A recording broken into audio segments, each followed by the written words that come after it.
All right, today we're going to be using the Dexter 1376 boning knife. We've got some striped bass over here that we're going to fillet.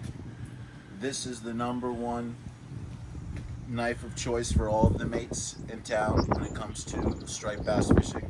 I myself have used this for about 30 years. The great thing about it is you can keep an easy edge on it with many conventional sharpening methods, the stone being the best. But that's her in all of her glory, and we're about to put her to work. Caught a couple of slot fish today, kept a few, just so we have a couple of pieces for dinner. I like to start my first cut at the tail. The next one, I lift up the peck. You want to get an angle of about that, all the way up to the head. There is a lot of meat in here, a lot of people miss it. Get in there, slice down. That was actually a little too close. Get that cut, and now you're going to go along the backbone and stay kind of thin. You don't want to go all the way in. First cut is going to be about that shallow.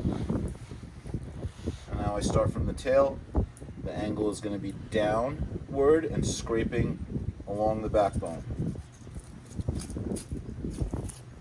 And nice, and then I'll go back and hit it the other way.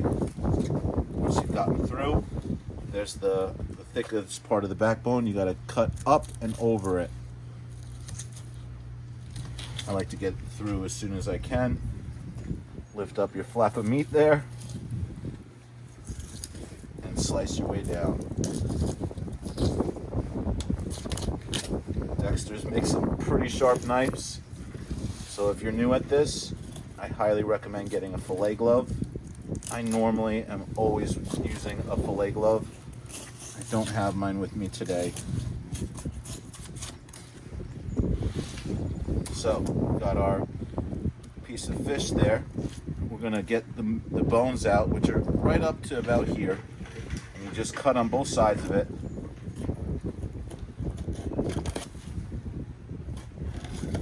And that's taken care of. We'll get rid of that later. I like to slice any membranes off just to make it look real nice. Now, to keep a lot of red meat off of your fillet, if you don't cut all the way down and you have a little bit of a higher angle as you're pushing through, you can avoid that red meat and not have to trim it later. I kind of use the board and the wood to keep the right height. This is a great way to keep the red meat off the fillet and on your discard. As you can see, there's all that red. Now we look at the other side of the fillet, and you basically only have the blood line. Check for bones. Here's our little piece of bone that we cut before. Oh, there's still a little more there. Cut around it. There we go. And that's how we fillet striped bass. If you are going to be storing it for any time, cut out as much of this red meat as you can. I also recommend getting a paper towel and drying out the fillet before you put it in storage.